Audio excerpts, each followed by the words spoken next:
So the interesting thing about this game is they're actually two completely separate games. If you play the JP version, it has different things than the North American version, which is not like standard practice for the most part for most app developers. Most people just like have one version and it's like everyone gets it.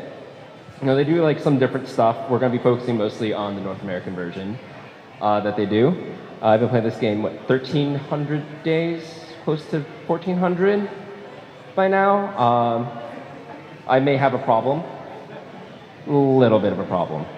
Okay, so we're just going to go ahead and get started with the presentation. Or how I learned my brain was hacked. I actually have an app on my phone that tells me when I need to log in to play. So that's part of why it's been so deeply ingrained into my system. And I was like, I should probably look into why I do these things. So as I said before, this is the UI screen that you'll see for the most part when you're playing. There's a puzzle board on the bottom, or there's a team right there highlighted in blue. You have a team of 5 people. There's a leader. You have 4 team members, and then you drag a friend along to come with you. The friend does. In single-player mode, friend doesn't really get to play with you, but you do use his skills. There's a new mode where you can actually play with someone else, and you guys take turns. You match these little orbs or gems or whatever you want to call them. So in most games like Bejeweled, you drag and you swap one tile. In this game, you can pick up the thing and you can drag it for as long as you want for a certain amount of time, and then you drop it. So it's possible to make more than one combo. A 5x6 board is what it is. So normally you can have at most like a 10 combo board in a perfect solve. So when you match these colors, certain of them, the red monsters attack when the red orbs are matched, purple monsters attack when the purple orbs are matched, and so on and so forth. And then you attack these monsters, and when you kill them, you move to the next floor. So basic goals. When you're playing a game, your obvious goal is, can I get to the next level? Can I advance, right? Yes? Great. You keep moving. No? Well, what's the first thing that you think of, right? You probably think of like, well, I got to get stronger, right? I got to level up. I got to get better gear, so on and so forth, so I can beat this level. Well, there are 3 main pathways that Puzzle & Dragons has that lets you advance your team. First one is your player rank. Second one is your by acquiring new monsters, you can advance further on. And the last one is making your monsters stronger. Now this one starts to get a little bit complicated. In terms of monster improvement, there's another layer of monster improvement. So the first one is you can level up and evolve it like Pokemon. You can also give it this thing which we call plus eggs, which are basically a stat boost. So kind of like gear, but it's just like bonus stats. Then there's an active skill level. How many of you guys have played a game where you have like a cooldown on your skills and you're like, you die because you have 1 extra second left before your cooldown came up, right? This is what it is. You have a skill, it's on cooldown, and so on and so forth. Awakenings and Latent Awakenings, these are in a different shape because they came in much, much later after they launched. So they didn't launch with those 2 systems that I'll cover later, but that's why they're just in a separate shape. So we're going to break down each of these levels, so player rank, acquisition, and improvement real quick. So player rank dictates 3 things. Your stamina, this game is a stamina-based game, so basically the timer gate, you have like, right now it's I think 3 minutes for a point of stamina, and then every level you do costs a certain amount of stamina. You can pay money to get your stamina back, so it's pay or wait. Cost, and of course your friends. You always need friends. So like I said, stamina basically dictates how much you can do, how long you can play. Some dungeons are gated, so it's like, oh, this dungeon is more difficult. You need 50 stamina to play it. You have to level up till you actually have 50 stamina before you can actually see it to play it. Cost is one of those really weird things in these RPG style games where it's like, you don't really know how strong this monster you got is, so they just arbitrarily throw a number on it, so you know that like a 10 cost monster is stronger than a 2 cost monster, and this 50 cost monster is probably stronger than anything else you've ever had. And it's kind of a way to encourage you to continue to play and level up so you can fit all these 99 cost monsters on your team. And then obviously your friends. You can add friends in the game, and the friends will give you these points that you see over here, which segue into the next thing, which is acquisition. These points are used for this thing called pal eggs, like your pals. And they're eggs because in the screen you see this little monster, you pull its arm, and it poops out eggs. So everything here is basically an egg. The pal eggs are used pal points. You get them from daily playing or from your friends. Your best friends give you 100 points, your friends give you 10 points, and your non-friends give you 5. So you want to have a lot of these as possible to get as many of these pal egg pulls as you can. Next up is another way to get it is the rare egg machine. This is the shiny, I guess what's commonly called as a gachapon mechanic. It's a slot machine. Oh, a gachapon mechanic is just a slot machine. Literally a slot machine that's endless. So there is no like limit. So who here plays Marvel Puzzle Quest? So you know they have a vault system, right? Like you get like 300 cards in here, you can buy the whole vault and you can reset it. The way they do it is that they don't even have a limit on it. So you can pull 1,000,000 times and still not get what you want. So that's playing the slots.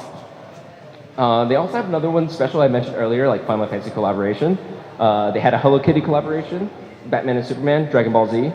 So they basically sign deals with all these other companies. Bleach also has one. That's supposedly coming back for round 2 if you're a Bleach fan.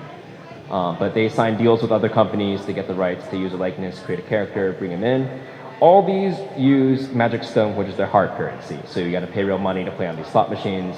And then you have your super rare things that everyone wants, and then they just throw money at it until they get it. Or they get lucky.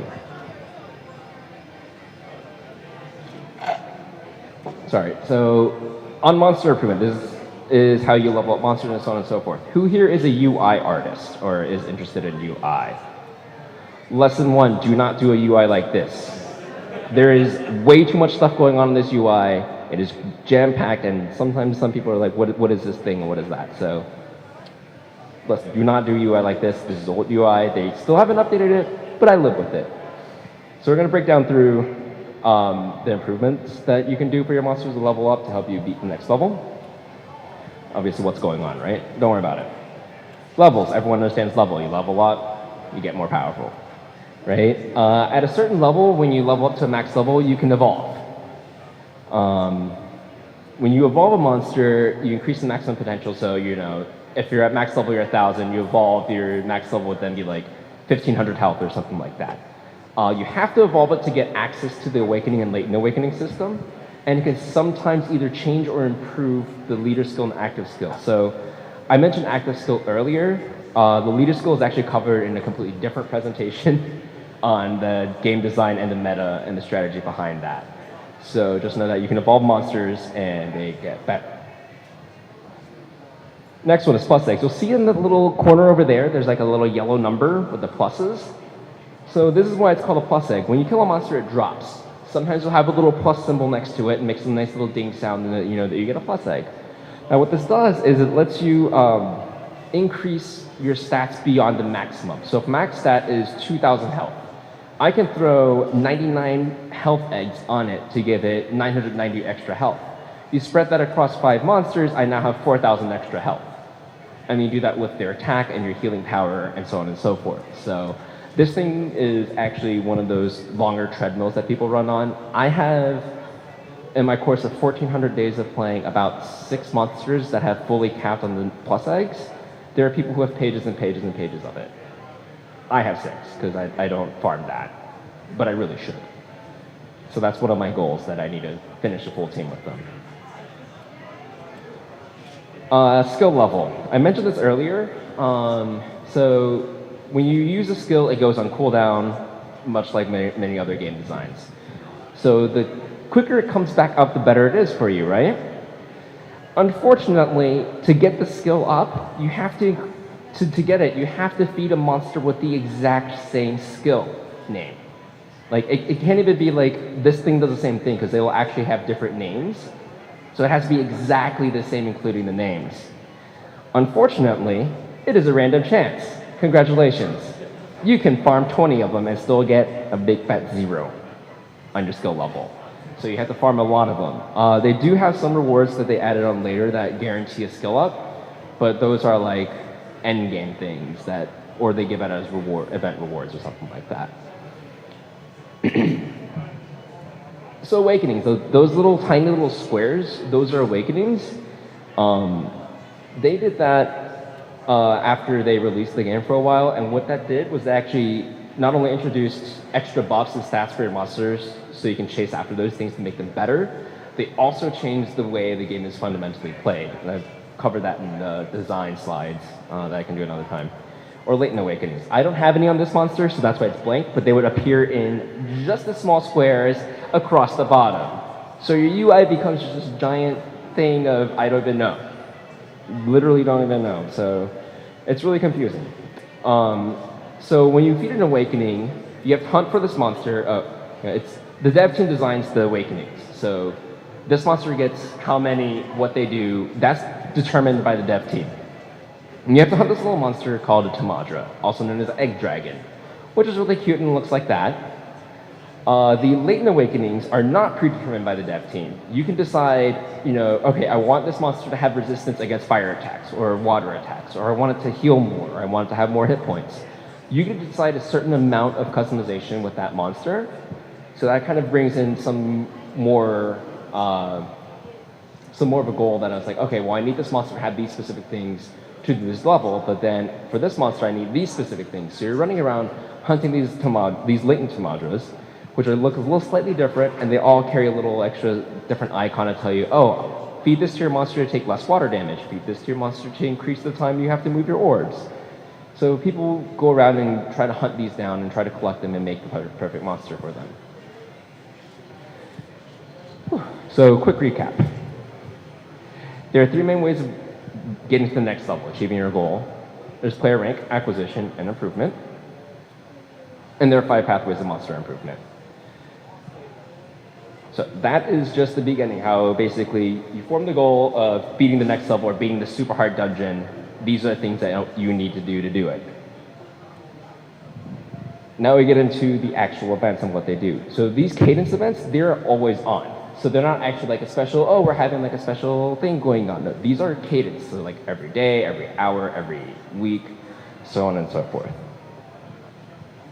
The first thing they do is they have a stock currency called coins. You use that when you level up monsters, but you can also use it to buy a dungeon.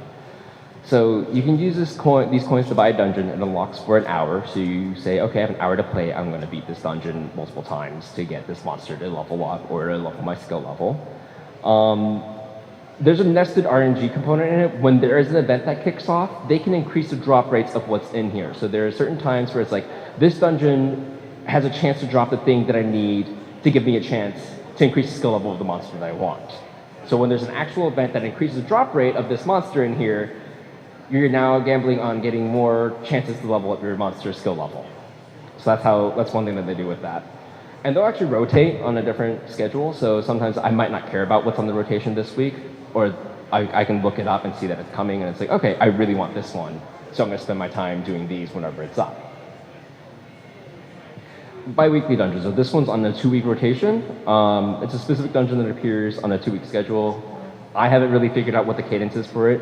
They normally do it for just like, oh, these skill up monsters, and they're at different tiered difficulty levels. So there's 5 different levels. Early players can play the easy levels, and you work your way up. So there's definitely like some sort of easy progression path there. It's like, okay, I beat beginner, now I can beat intermediate, expert, master. And then daily dungeons. So who here has played Dungeon Boss? Or is familiar with Dungeon Boss? So you have like Mondays you get like the water elemental, Tuesdays you get like the fire elemental. They do this the same way, except that it's a slight variation. So Tuesday you get this thing called Keepers, and then there's like the 5 elements of Keepers. And then Wednesdays you get Masks, and there's 5 elements of Masks. And now you have to go and farm out all these things to evolve and level up. Guerrilla Dungeons. This is a really interesting thing. What they do is that they time it so that every group, so whenever you get the game, you're designated a group based off your player ID. Like A, B, C, or D.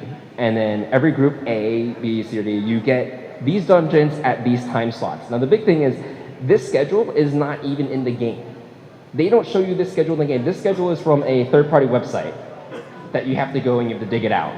I also have an app that I can just turn on and set my alarms for both my Japan version and my North America version, so it just pings me. It's like, hey, you want to do this dungeon? Great, it's on now. I can go do it.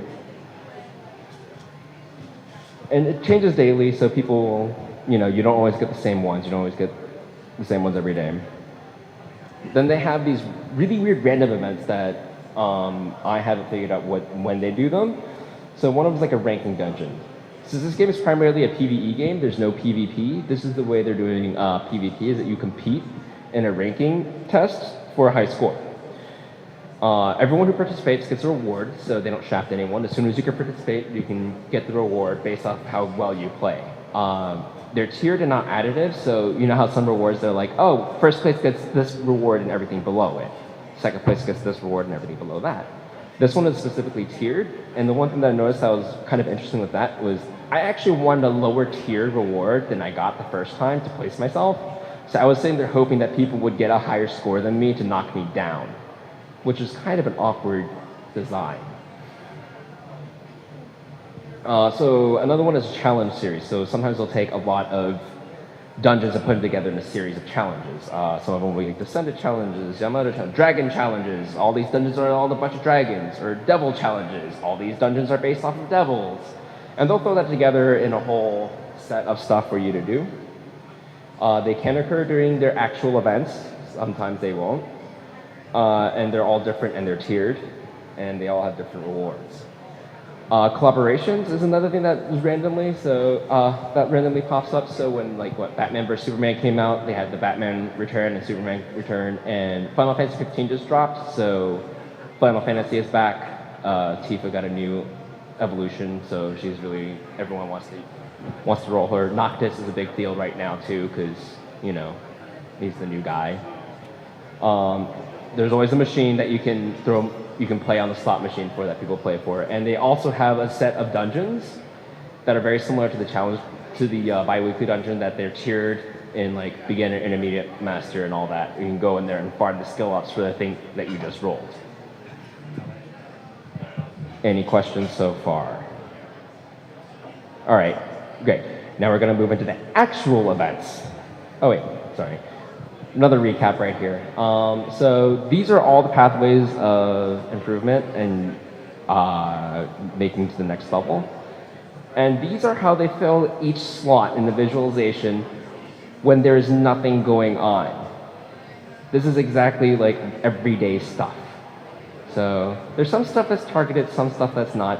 You can see the Gorilla Dungeon targets just about everything, so they're engaging you on that level.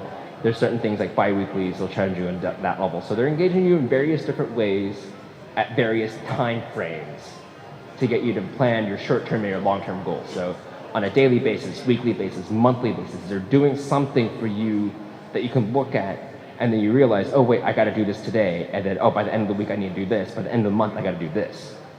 So they constantly engage you at different levels. So when they actually do an event, it's very well timed. It's at the first or the end of every month. So there's one that's coming up. There's one that's going on right now, actually, in North America, and I think Japan's starting tomorrow. They last about 10 days. They're usually thematic. So in the springtime, they'll do Spring Fever. I think the one they named in the States right now was Glorious Harvest or something like that instead of Thanksgiving. And then there'll be a winter one or something. And there's multiple parts to these events.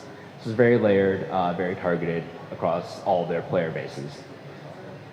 So the first thing is they encourage you to log in every day. So one magic stone, your approximation value is about $1 at the store. For reference, one roll on the rare egg machine is 5 magic stones. So it's $5 per roll. So you get about 2 free rolls per event if you just log in every day on top of your daily login bonuses. They have special one-shot dungeons, so it's you can only do this dungeon for 24 hours when this is up. So if you don't log in to do it that day, it's gone. You've lost it. Then they have the special events, such as Godfests, which are the increased rates of the slot machines. So kind of saying oh, you want this really cool thing? Great, it's in here now at this increased rate, so go try and get it. And they have increased drop rates. So remember what I said earlier, you get increased drop rates for plus eggs. They do that. 3 times chance, 10 times chance, or double chance for doubling the XP that you get for when you level up your monster, or double the chance of getting your skill up chance. So remember I said it was really low. It's 5 to 8%. So I would rather be rolling for a skill up at 10 to 16% than 5 to 8%. I want to make an obsession note about Godfest. The people I know in terms of monetization have stopped counting how much they spend in terms of dollars. They count them in packs. One pack is $60. There are people who say, I go 10 packs in on this. It justifies it for them in their head, I think. So, yeah, this is the biggest draw of the event. It also contributes to the largest revenue, I want to say gain, I'm pretty sure, but it's probably just the concentration of the spike. Like, people are willing to spend, but they're going to wait until this happens and then they spend. So they're saving across it and doing it. Like I said, increased rates for certain monsters, and then they do certain exclusives. So you can roll on the rare egg machine whenever you want. If you are playing rule number 1 of this game, do not roll on that rare egg machine unless it's a Godfest. Do not do that. It's the biggest trap ever. Certain exclusives only appear in the rare egg machine when this is active, and it will actually say, it'll flag it for you and say that it's actually active. And when you get the new monsters, it helps you level up, give you a new play style, or help you beat that one level. Or you just really want that really pretty monster. It's just really pretty. Then they also have different targeting tiers. So of course you have your early, your mid game, your late game, your core players, and all that fun stuff. Usually for an event, they have like a daily Descend dungeon. So there's a multiple series called the Descended dungeons, which are kind of like the boss levels. Right, and they do like special things that will drop in these. You have to be a minimum rank, so these are the ones that you need like 50 stamina to even see it. So if you want to do these, you got to level up to that point. That's like a short-term goal, and then when you get there, you got to beat the easy version and the hard version. They usually have 2 levels of them. Then they have these what's called invades. So this is a random chance to happen. So this is nested usually within the Descended dungeons. And there are different variations of it. So there's a latent to moderate and Angels of Fate and Spirit Jewels. This is where they get really complicated. It's based off what event that they're running is varied based off of what it is. So Spirit Jewels are based on days. So your jewels, your fire jewel, your water jewel, your earth jewel, those will drop in certain Descends dungeons based off the day it's in. The Angels of Fate is a light and day switch. So the Angels of Fate will invade in the Descend dungeon when the event is active based off of the time of day, based off of the group you're in. So sometimes you could be in the morning. If you want the angel, you got to play these dungeons in the morning. If you want the devil, you got to play these things in the evening, and they will appear in random floors of the dungeon, except for the boss floor. The boss is the boss. And then the Latent Madras from the Latent Awakenings, where you want to customize monsters, they're dungeon based. So it's like, oh, well, this one's only going to invade in this specific dungeon. And so there's 3 dungeons, so you get the fire resistance, the water resistance, and the earth resistance. But they're in different dungeons, so you got to pick which ones you want. So they've got different events to make you play a certain way, so they know how to engage you. It's like, oh well, I want the angels, so I'm gonna do it in the morning, but I want the fire jewels, so I gotta do this. But these don't cross over with each other. So right now it's the spirit jewels, so I'm looking for the light jewels. I think it's in 3 days from now. I'll probably be going back to farm this. And then they have this weird thing called a survey dungeon. I think it's just a translation from Japan, where they actually ask the players what kind of skill ups you want, and they just make it. And they just throw it in for the event. Like, oh, this event is the survey. Everyone wants to be able to skill up this monster, so we made like a dungeon for them.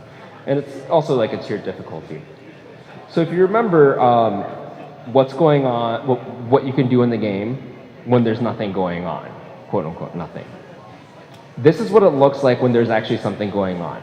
I literally cannot have enough time in the day to do everything I want to, even when there's nothing going on. And when there's something going on, there's always the constant pressure to go back and keep playing and to keep farming and to keep doing this or that. Like, I just can't. I don't have enough time in the day or enough money to keep refilling my stamina to do this. So the bottom line, this is a sample revenue curve of what it looks like, and I'll let you guess which days are the Godfest days. Right? It's like, look, there's a lot of money, and then after the event, it kind of teeters off because people are still either rolling or still trying to buy stuff to level up their monsters, to get the plus X, to fish out those things to evolve them or whatnot. Always have something for your players to do. Always. Even if you don't have like an actual event, you have to have enough hamster wheels in them to keep them engaged. Even if it's the same core loop, they have to feel like they're advancing something different. So if I'm not leveling my monsters, I'm doing something to evolve my monsters. If I'm not evolving my monsters, I'm going to look for something that will give me a skill up for a monster. Engage on multiple different levels. So some people play we'll play like 1 hour in the morning, or they'll play heavily in the morning, or they'll play heavily at night. But they have it varied to the point where I schedule my day around it, and then I look at my box and say, okay, well, these are the days I need to do this dungeon, so I block those off, and then by the end of the month, I should be able to do these things, and go on from there. So it's short, medium, long term, basically. And remember, you can't just make an event and just be like, oh yeah, whatever, people are going to be cool with it. No, you got to find out what they like, what's exciting to the players, and you got to target what's exciting to those players to make them want to come back and feel like that I am excited to play this game. I am excited to get this thing, to spend money, to just to play and talk about it. So that is it. Anyone have any questions? I also have like another set on the design of the game and more of like the meta of the solutions and stuff. If you guys are interested, we can talk about that. So here's the first question, Johnny. Why do I care as a player? So like there's all these things going on, and I assume a theoretically infinite number of monsters I could get. What is my overall goal that I'm trying to achieve that keeps me engaged through all these mechanics for tens, hundreds, perhaps even thousands of days? You want to beat every level in the game, right? So is the root cause of my engagement that they're continually adding levels to the game? Yep. They're continually adding. So in the end game, there's this. So you progress through the normal dungeons, right? After the normal dungeons, after a certain level, you get the technical dungeons, which have special attacks. I actually cover this in the other slide, but you do the technical dungeons, and then you descended dungeons, and then you go on to like the roguelike dungeons, and then a bunch of varying different dungeons that provide different styles of challenges that require you to have different teams. So some teams are really good at doing one thing, and some teams are really bad at doing one thing. So you have to make multiple teams to be able to progress through and beat every single dungeon.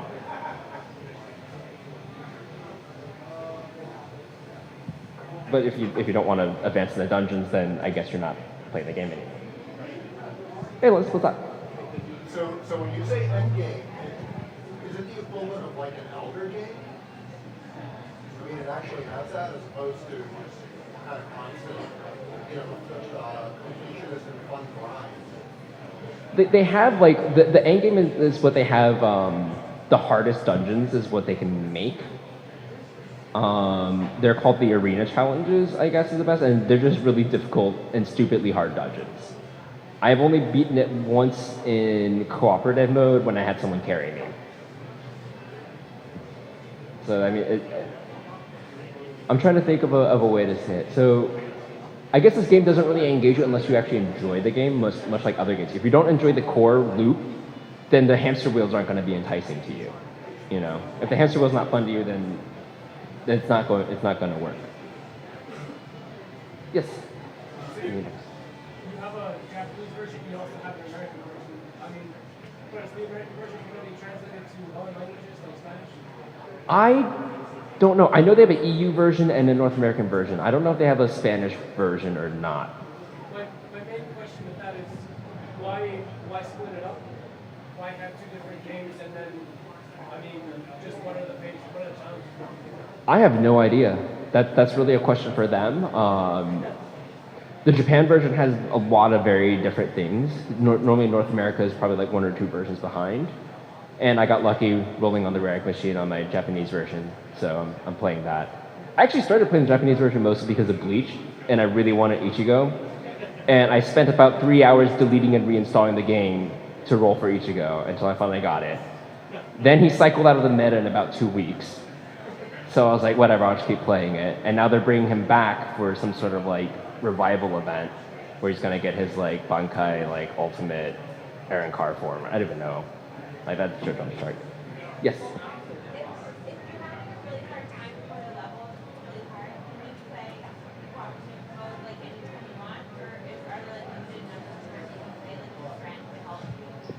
You and your friend can play as long as your stamina allows you to play. So there is a dungeon called Star Thieves Treasure's Den. It drops guaranteed 6+ eggs.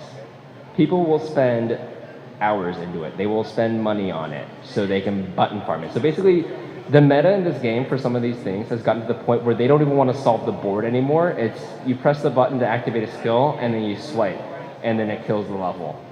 Or you press the button and it kills the monsters. Like people have figured out ways to play the game to farm for stuff as quickly as possible to get what they want. And so I've seen people, I think they drop around like $20 or $30 in that hour to farm for the plus eggs and Star Thieves Treasure Den, because they just burn all their stam, pay the stone to refill it, do it again, and they usually find someone else to do it so that it goes faster and it's cheaper that way. The interesting about the game is like, I use an app called Pad Guide, and there's a third-party website called Puzzle Dragon X. I literally cannot play the game without those two resources. Yes.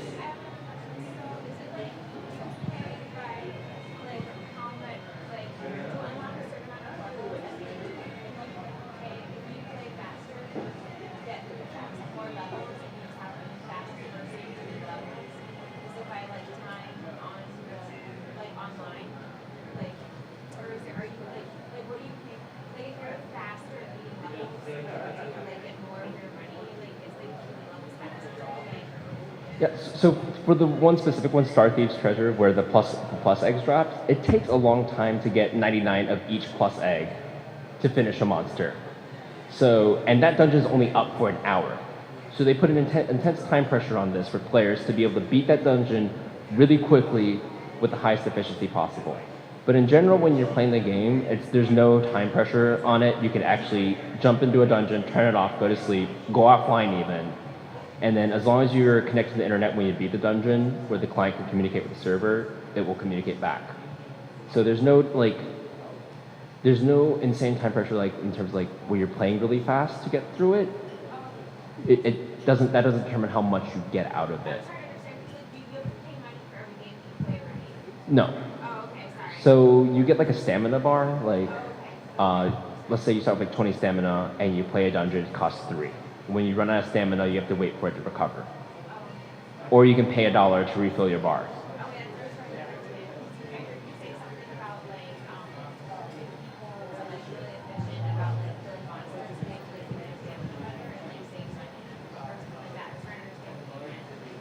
Yeah, so they make teams to beat the dungeon as quickly as possible because they only get 1 hour to do it.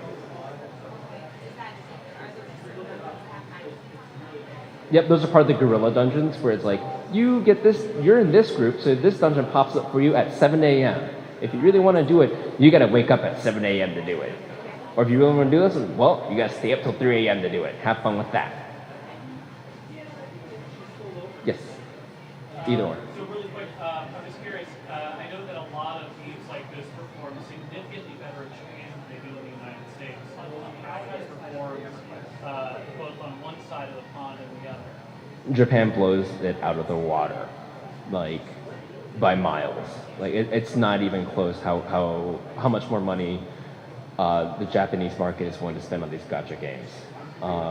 If you example, like what's the differential between them? look at like 8 to 10 to 1, 8 or 10 to 1 in terms of like revenue. It's like the people who whale in the States are like minuscule compared to the whales over there. Yes. So I was wondering about how the community itself tries to encourage people who might be novices to become more expert. Is there some kind of novice engagement to make them expert users from either the developers or from the community? So there's a couple of good resources. The subreddit's actually pretty decent. I have a lot of wiki guides on the subreddit. Some of them I wrote myself, which I'm pretty proud of. I'll also stay around to help if you guys are playing and like are completely confused with the game. I'm more than happy to help you guys. Puzzleanddragonsforums.com is also another pretty good website. There's a couple of Facebook groups that are pretty good.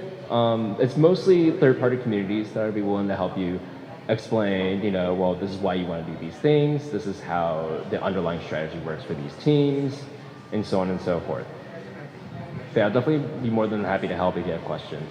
Yeah, I was just wondering about how receptive like some of the like I know in some games like there's this elite syndrome with like a super expert users or newer players, and so I was wondering if games that kind of There's definitely some of that going on. I mean, there's always that going on.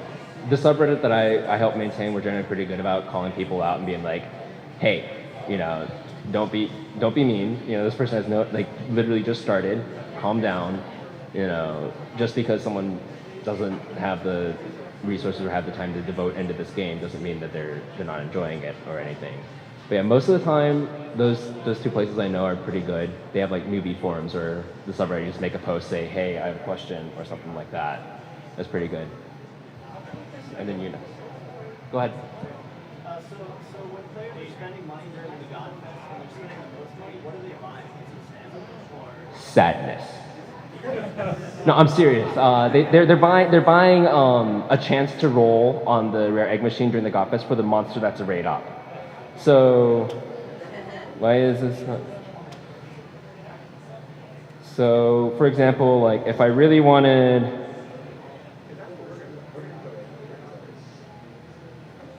So they present like, okay, these are the monsters that have a raid op, right? If I really want, you know, like this one right here and it's got a raid op, I'm gonna save my stones or buy stones to roll for it because there's a better chance of getting it. Normally outside of a Godfest, these don't have any increased rates, and there's some exclusives on the bottom over here that just don't have a rate at all. They're flatlined at 0. So these really rare ones are like 0.1%. So if you're fishing for something, you know, good luck. You know, I've definitely gone in quite a few times praying and not getting. That's why I say sadness. Yes. Yes. So, do you know anything about that Nintendo flavor version of House of Dragons? I know a little bit of it. Do you know what kind of any kind of like rate adjustment considerations you have to make, or profit where you just pay once to buy it, and then pay to live constantly? So the question was, do I know anything about the Super Mario Puzzle and Dragons on the 3DS, right? That one's like a single purchase game. There's no gotcha mechanic on it. You just go in and you play it. I don't. So what was the question again? Sorry. I was wondering if there was any like adjustments to rarities or tutorials. As far as I know, those would probably just be a set rate in the game for drop rates and all that. I can't imagine them updating it or doing any changes because it's a standalone game. Yeah, that game also has some challenge modes that are really hard. I did a tournament with them once. This is where I got this awesome jacket. Yeah, I timed out on one of the tournaments. It was pretty sad, but it's okay. Yes.